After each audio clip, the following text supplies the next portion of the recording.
época é o seguinte, teve lepra, e a lepra, na época, hoje a gente conhece como uma hanseníase, né? Mas, naquela época, eram vários tipos de doenças da pele. Então, erupções, vários outros tipos de doenças da pele, a pessoa já era considerada, né, impura, imunda, e era afastada. E aconteceu que ele passando, olha lá, em versículo 12, entrando em certa aldeia, saíram ao encontro 10 homens leprosos, os quais pararam de longe. Olha aqui que interessante. Pararam de longe, por quê? Porque tinha uma lei lá que eles tinham que ficar no mínimo ali a 15 metros do Senhor, de outra pessoa. Por quê? Porque eles estavam isolados do convívio social. E ele levantaram a voz, dizendo: Jesus, mestre, tem misericórdia de nós. E ele, vendo-os, lhes disse: ide e mostrai aos sacerdotes. E aconteceu que, indo eles, ficaram limpos. Os queridos, aqui não teve volta em Jericó, não teve volta, não teve trombeta, não teve nada. Simplesmente teve uma ordem de Jesus. Teve uma ordem de Jesus: vá e se apresente aos sacerdotes. Por que isso? Como assim apresentar aos sacerdotes? Tem lá em Levítico 13, 14, fala que era uma regra, que quando a pessoa, né, ela tinha que se apresentar de 7 dias lá ao sacerdote, que ele ia fazer, você está liberado para convívio social, não, você está imundo ainda, fica apartado da civilização, fique longe, fique distante. Então, essa foi a ordem de Cristo: vá e apresente o sacerdote, ou seja, vai lá para ele examinar vocês. E indo eles, aconteceu que indo eles, ficaram limpos. O processo de cura deles foi durante o caminho, não foi naquela palavra no momento, foi durante o caminho. Mas o interessante aqui, gente, é no versículo seguinte, no versículo 15: e um deles, vendo que estava são, voltou glorificando a Deus em alta voz. Aí no 16 fala que e caiu aos seus pés com o rosto em terra, dando-lhes graças, e este era samaritano. Olha o interessante, dos 10, no meio do caminho, que eles estavam indo se apresentar ao sacerdote, esse já viu: uau, estou curado, estou limpo, olha, que bacana. Não, vou terminar de cumprir a ordenança, que é me apresentar diante do sacerdote, né? Porque isso aí foi o próprio mestre que falou. Mas ele teve uma revelação especial, que os outros 9 não tiveram naquele momento. Ele teve a revelação da graça. Ele teve a revelação que ele não merecia. Ele não merecia aquela cura. Ele não merecia. Mas ele recebeu. Ele estava ali, de frente ao Filho de Deus, o Emanuel, o Deus conosco. E no mesmo momento ele falou assim: opa, calma aí. A gratidão que está no meu coração está sendo mais forte do que essa ordenança. Espera aí, eu paro tudo e vou voltar e vou agradecer a Jesus, vou agradecer ao Mestre. Ele para, e esse gesto dele de parar, voltar e agradecer, porque ele entendeu o que é a graça de Deus. Meus queridos, às vezes, mas estava errado, os demais foi ordenado. Jesus falou assim: vá e apresente aos sacerdotes. Ótimo, fizeram bem, obedeceram aquela palavra de Jesus e caminharam. Mas esse foi diferente. Além dele obedecer, ele sentiu, né, no coração, caiu a revelação, falou: puxa vida, isso é graça de Deus. Esse mestre é diferente. Eu vou voltar lá e vou agradecê-lo de todo o meu coração. Ele pega, simplesmente volta. Aí que Jesus, olha as palavras de Jesus, o que ele esperava também da pessoa. Versículo 17 fala assim: e respondendo-lhe Jesus disse: não foram 10 os limpos? E onde estão os 9? Onde estão os 9? Não voltaram para agradecer. 18, não houve quem voltasse para dar glória a Deus, senão este estrangeiro. E disse: levanta-te e vai, a tua fé te salvou.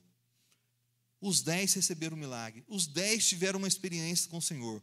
Um somente voltou, um somente retornou, porque entendeu de imediato a graça. Talvez aqueles 9 depois foram entender. Rapaz, a gente fez, mas aqueles Jesus é diferente, ele é especial. Talvez no outro tempo, no tempo deles, dos outros 9, talvez eles tenham reconhecido lá na frente. Mas a ficha para esse samaritano caiu antes, porque ele entendeu o que é a graça de Deus, aquele favor merecido, que não merece, que não merecia, Senhor. Mas foi tão grande, mas deixa eu voltar aqui. Voltou e agradeceu ao Senhor. Às vezes as experiências nossas com Deus não quer dizer que por você ter tido alguma experiência mais forte ou marcante na sua vida, quer dizer que você vai ser grato ou vai ter entendido a graça de Deus. É uma obra do Espírito Santo que faz no nosso coração. É uma obra do Espírito Santo que renova a nossa mente e que faz a gente entender de verdade a graça de Deus. E é comum de nós, seres humanos, queremos as regrinhas. O que pode, o que não pode. O que pode ser feito, o que não pode.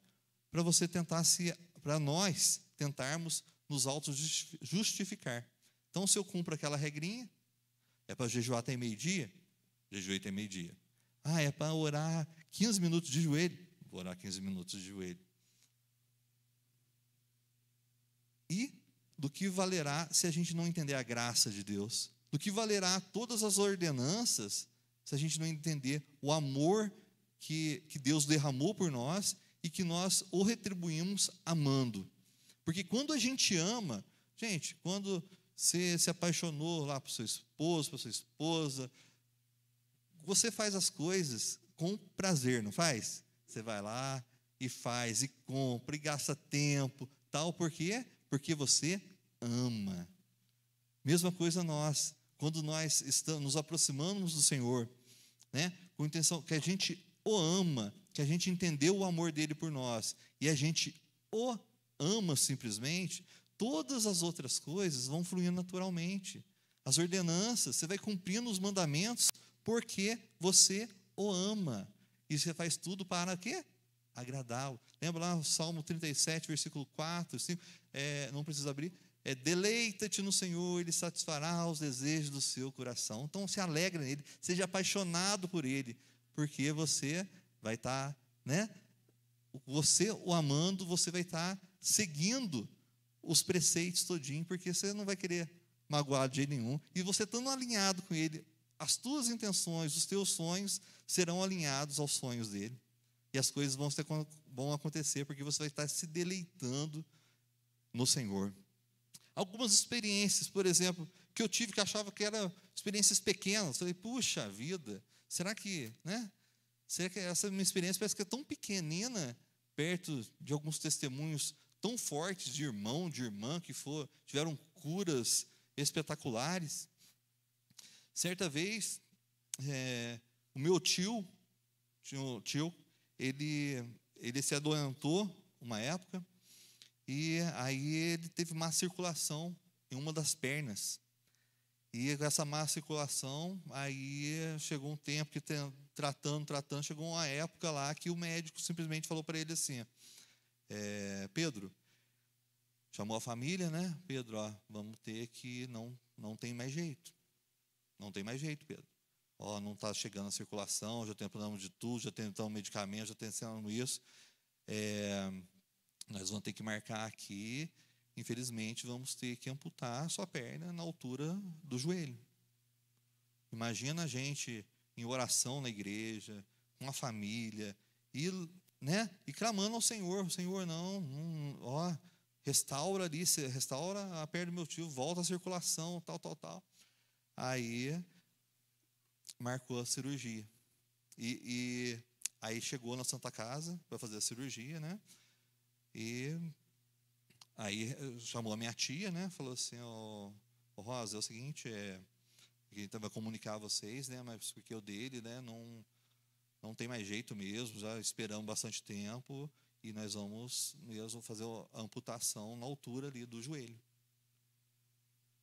E nisso, a gente estava buscando, estava orando, estava clamando pela vida dele. Aí eu trabalhava na época, até lá na Foto São José, e o meu primo, filho dele, também trabalhava lá, e para subir para tomar o café, ele passava de frente ao meu setor, assim, né? E tal. E até então eu não estava sabendo que ia, e meu primo também não estava sabendo que ia amputar a perna dele até na altura do joelho. Aí ele chegou, subiu chorando, assim, Ronaldo, sei que e tal. Minha mãe acabou de ligar e falou assim que o médico falou assim, não vai ter jeito mesmo, e vai amputar a perna do meu pai até na altura do joelho e tal. E eu confiante, né? A gente orando, buscando. Aí eu fiquei, na hora que ele falou assim, ele falou, tal, aí foi para a cozinha lá, cabisbaixo e tal. Aí eu falei, puxa vida, eu fiquei até sem resposta para ele na hora, né? Aí eu peguei, tomei ali um minuto, fiquei pensando, puxa vida, Senhor, vou dar um. Aí eu levantei, peguei, fui até a cozinha e falei assim, Rodrigo, não vai amputar. Eu falei, não, que eu tirei isso, né? O médico acabou de ligar, falou que vai amputar, eu nem estou lá, não estou vendo nada. Eu falei assim, não vai amputar a perna do seu pai. Aí ele, né? Não, tá. Falei assim, aí eu saí, voltei para minha sala e falei, puxa vida, então que eu tirei isso, né? Falei, Jesus amado. Aí aconteceu que, passado ali umas 2, 3 horas, ele foi para o centro cirúrgico e na hora o médico amputou só os dedinhos do pé dele. Falei assim, ô Senhor, a perna inteira não foi só os dedinhos. Porque o médico fez uma reavaliação ali na hora, falou assim, não, vamos fazer essa parte aqui primeiro, vamos dar mais tempo para ele, vamos observar mais ele ainda.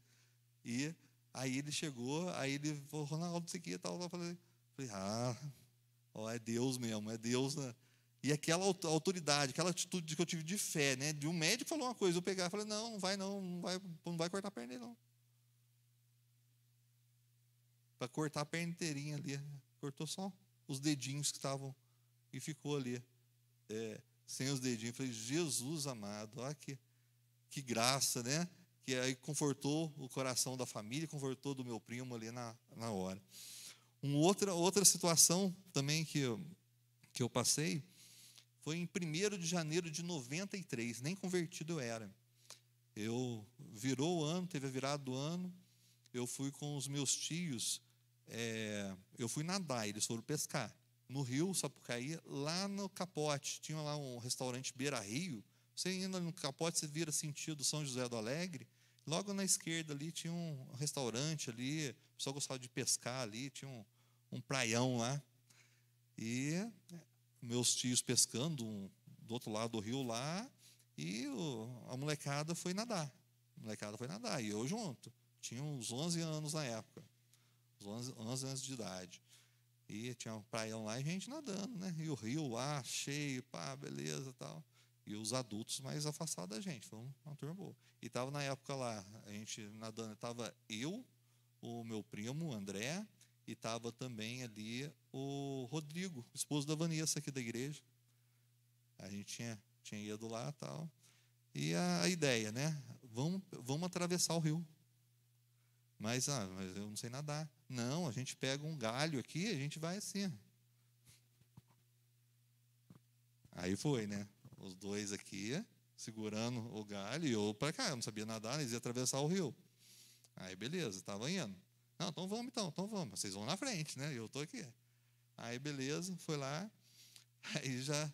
E que rio é assim, gente. Quem já nadou no rio sabe, tá assim, quando vê, já é um buraco, já é uma fossa já e pronto. E a correnteza me disse que vai indo para o rio, mais correnteza vem. E estava indo em água aqui no peito, tranquilo. Aí meu primo lá, já não achou pé para ele e saiu nadando. Um a menos. E eu fiquei aqui. E eu aqui. Aí quando vê, aí eu indo, aí o Rodrigo, então, eu com o galho na mão. Sem pé, aí eu. E fui embora. E bati o pé. E dava com a mão, não sabia nadar, na correnteza ainda. E rodei. Aí nisso, o meu primo começou a gritar tal. Gente do outro lado, estava pescando do outro lado do rio. Aí começou a gritar para os meus tios, que a gente estava numa curva assim, e os meus tios estavam lá para baixo, não tinha visibilidade. E o rio só caía grande.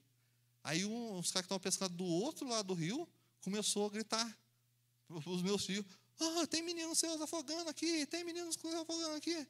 Aí o outro já gritou assim: um já foi. Falei, Jesus amado. E eu indo.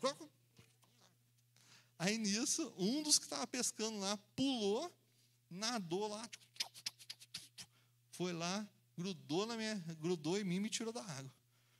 E eu saía, né, mole, com a perna mole da água, tal. Aí nisso, já veio minha tia, as irmãs do meu tio, tal, tudo lá, tudo já chorando. O que aconteceu? Aí meu tio já veio assim, eu saindo meio tonto. Eu saí meio tonto assim da água, né? Que o olho estaladão assim, meu tio já olhou para mim, já veio, pá, já deu no pé do ouvido meu ali. Que é isso? O que você vai fazer? Né? Eu descia com ele na garupa, e descia e tal. Eu sempre mandava minha bicicleta para revisão, os 2 freios funcionando corretamente, certo? Beleza. Aí aconteceu que nesse dia, é uma coisa que eu estava acostumado a fazer, saí do portão de casa e descendo, andei ali uns 3 metros, quando vê o freio de trás, pá! Com a criança na garupa, a bicicleta, já andei 3 metros para parar ela, só com o freio da frente. Aí eu vim descendo só com o freio da frente. E na época estava a construção aqui da igreja ainda, da rua aqui embaixo cheio de areia, gente. Cheio de areia, pedra. O pessoal estava construindo aqui também. Então a rua vivia cheio de areia, de pedra. E eu descendo, gelado, a bicicleta, né, ganhando velocidade. Eu falei assim: eu vou fazer essa curva aberta, né? Aí eu vim bem para o cantinho assim, eu pegava, virava e ia para lá. Falei assim: mas se vem um carro, não ia ter jeito de parar. Não ia ter jeito de parar. Aí eu peguei a bicicleta ganhando velocidade. Aí eu fiz a curva aberta aqui, vim até para a mão aqui, perto do poste assim. Aí eu passei ali, o Juan na garupa, sem entender nada, ele só falou assim: nossa, papai, hoje você foi rapidão. Eu falei: filho, é rapidão. Sabe aquele gelo que você fica na barriga ali por uma semana, gente? Aquele negócio, só de você lembrar aquele gelo na barriga, aquele gelo que vem por dentro de você, aquele gelo que vem. Eu falei assim: Jesus amado, se ele soubesse o que aconteceu. A bicicleta arrebentou o freio, desci só com um freio só, com velocidade, se viesse um carro ali, Jesus amado. E você vai também glorificando: Deus, misericórdia, Pai, obrigado. Obrigado, não entendo, mas obrigado pela tua graça, obrigado. E aquele fala: puxa vida, que livramento que eu tive, nessas situações da vida. E eu falo para vocês, como eu dependeria somente disso se eu não tivesse tido essas experiências com o Senhor, não tivesse passado por essas situações difíceis. Então não seria grato ao Senhor? De maneira nenhuma, gente. Seria grato ao Senhor, porque não é pelo que Ele faz, pela quantidade de experiências que eu já tive, ou vou ter com o Senhor. Aquele meu acanhamento, quando eu fazia essa pergunta: quem aqui já teve experiência com Deus? Eu ficava: pai, isso é tão pequenininha, né? Mas eu falo assim: Deus, pela tua graça, que por mais que eu ache que essas minhas experiências foram pequenas perto de um testemunho, de um outro testemunho, Senhor, mas eu te agradeço, que eu te louvo, eu te amo pela tua graça que eu entendi, pela tua salvação, pelo que tu és, não somente, né, pelo que o Senhor faz. Eu amo o Senhor pela tua graça. Tem aquele hino que fala, né, não importam as circunstâncias, te louva. É hino forte, meus irmãos. Começar a ler os hinos antes, a letra, rapaz, Pai, estou aqui, estou te louvando. Pessoal na prisão lá, preso, louvando o Senhor. Senhor, está lá passando uma dificuldade, louvando o Senhor, porque entendeu quem o Senhor é. Passando por uma dificuldade, clamando, pedindo oração para a salvação de um parente, de um ente querido, a salvação, né? A cura, uma restauração, mas está ali louvando e agradecendo a Deus, porque sabe, essa pessoa entendeu o que é a graça de Deus, porque louva Ele pelo que Ele é, louva porque Ele o amou primeiro, Ele nos amou primeiro, nos resgatou. A gente não valia nada, gente, a gente não valia nada, não estava valendo nada, nada, nada. Mas mesmo assim Ele olhou para a gente e falou: não, eu vou morrer por ela, vou morrer por ele, mesmo eles não valendo nada. Não, mas eles vão errar, eles vão falhar. Senhor, o Senhor tem toda onisciência, o Senhor pode ir lá na frente, saber com a intenção do coração o que vai acontecer, qual o caminho que vai decidir. Mas mesmo assim, olhando toda a rejeição que Deus teria, todos os que não escolheriam o amor de Deus, aceitar o amor de Deus, mesmo assim falou assim: não, eu vou morrer por eles porque eu amo eles. Eu vou morrer por eles porque eu amo. Não, mesmo sabendo o final, mesmo sabendo que Ele é o alfa e o ômega, Ele falou assim: não, eu vou morrer. Eu vou morrer porque o meu amor é acima de tudo isso. O meu amor supera tudo isso. Então, mesmo assim, mesmo sabendo que eles podem ser infiéis, eu vou morrer por eles. Eu vou dar minha vida por eles. E Deus simplesmente entregou o seu Filho Jesus para morrer no nosso lugar. Ele nos amou primeiro, sendo nós ainda pecadores, a gente não precisava ter feito nada.